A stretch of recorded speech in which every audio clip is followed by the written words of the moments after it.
அனைவருக்கும் வணக்கம். Ambigai YouTube channel மூலமாக மீண்டும் உங்களை சந்திப்பதில் எனக்கு நல்ல மகிழ்ச்சி இருக்கு. எல்லாரும் நல்லா இருப்பீங்கன்னு நினைக்கிறேன். இன்னைக்கு நான் கொடுக்க போற பதிவு என்ன அப்படின்னு பார்த்தீங்கன்னாக்கா, மறுமணம் பற்றிய ஒரு விழிப்புணர்வு தான். இப்போ முதல் மனம் பாதிக்கப்பட காரணம் என்ன அப்படிங்கிறத நான் முன்ன இருக்கக்கூடிய பதிவுகளில் கொடுத்துருக்கேன். பொருத்தம் பார்க்குற முறைகள் பற்றியும் கொடுத்துருக்கேன். சரி, அதையெல்லாம் தாண்டி மறுமணம் வந்துருச்சு, வரப்போகுது அப்படின்னா மக்கள் மனதில் என்ன ஒரு விஷயம் இருக்குன்னா, முதல் மனம் திருமணமாகி அது தடையாகி அல்லது அதில் தோல்வி உற்று இருக்கும் பொழுது அந்த ஜாதகத்தில் இருக்கக்கூடிய அத்தனை தோஷங்களும் விலகிடுச்சு அப்படிங்கிற ஒரு சிந்தனை மக்கள் மனசுல இருக்கு. மறுமணம்ங்கிறது மீண்டும் பொருத்தம் பார்க்க தேவையில்லை அப்படிங்கிற மாதிரியான ஒரு சிந்தனையில அவங்க எனக்கு ஏற்ற மனசுக்கு ஏற்ற ஜோடி கிடைச்சா சரி அப்படிங்கிற ஒரு அமைப்புல திருமணம் செய்யறாங்க. அப்படி செய்யறது அவ்வளவு சரியான ஒரு முடிவு இல்லை. ஏன்னா முதல் மனம் முடிஞ்சு குறுகிய காலத்திலேயே மறுமணத்துக்கு தயார்படுத்திடுறோம் நம்ம அந்த பெண்ணையோ ஆணையோ.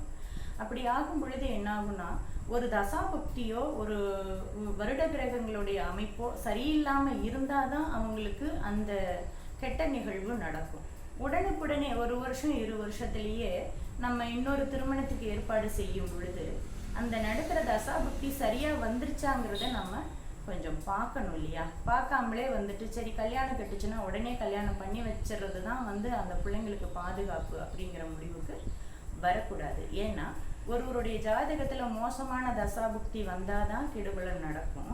உடனுக்குடனே இன்னொன்னு செய்யும் பொழுது நல்ல தசாபுக்தி வந்துருச்சாங்கிறத உறுதி செய்துக்கணும்.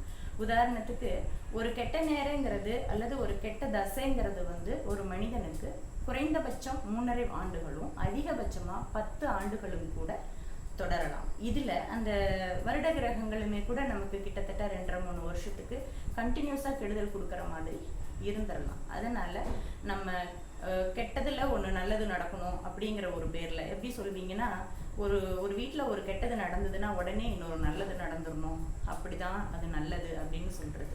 அப்படி இல்லாம மறுமணத்துக்கும் நீங்க அந்த ஜோடிகள் சரியா வாழ்ந்துடக்கூடிய அமைப்புகள் இருக்கா, அவங்களுக்கு மறுமணம் செல்லுபடி ஆகுமா அப்படிங்கிறதெல்லாம் நம்ம தனித்தனியா ஒவ்வொரு ஜாதகத்தையும் ஆய்வு பண்ணி பண்றது நல்லது அப்படின்னு நான் எடுத்துக்கிறேன்.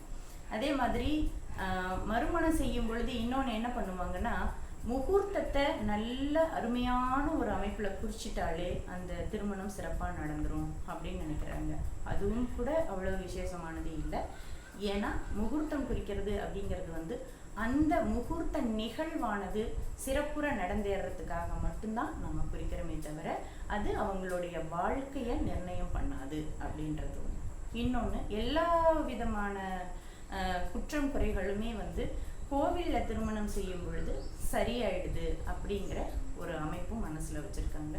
அது ஒரு வகையில நம்மளோட நம்பிக்கை மற்றும் அந்த நம்பிக்கையிலேயே வாழ்ந்துடுறோங்கிற ஒரு அமைப்பு இருந்தா கூட அதுவும் 100% சரியானது அல்ல அப்படிங்கிறத நம்ம கண்கூட பார்த்துருப்போம். ஏன்னா நிறைய இடங்கள்ல அந்த மாதிரி திருமணங்கள் கூட பிரச்சனையில ஆயிருக்கலாம் அப்படிங்கிறது. அதனால நிச்சயமா மறுமணம் மற்றும் அடுத்தடுத்த மன்னங்கள் செய்யும் பொழுது கூட ஜாதகத்துக்கு முக்கியத்துவம் பார்க்கறது மட்டும்தான் அந்த பையன் பொண்ணை வாழ வைக்கிறதுக்கு உண்டான ஒரு சரியான தீர்வு. அனைவரும் நல்ல வளம் அதெல்லாம் பெற்று நல்லபடியா வாழணும் அப்படின்னு வாழ்த்துறேன். நன்றி.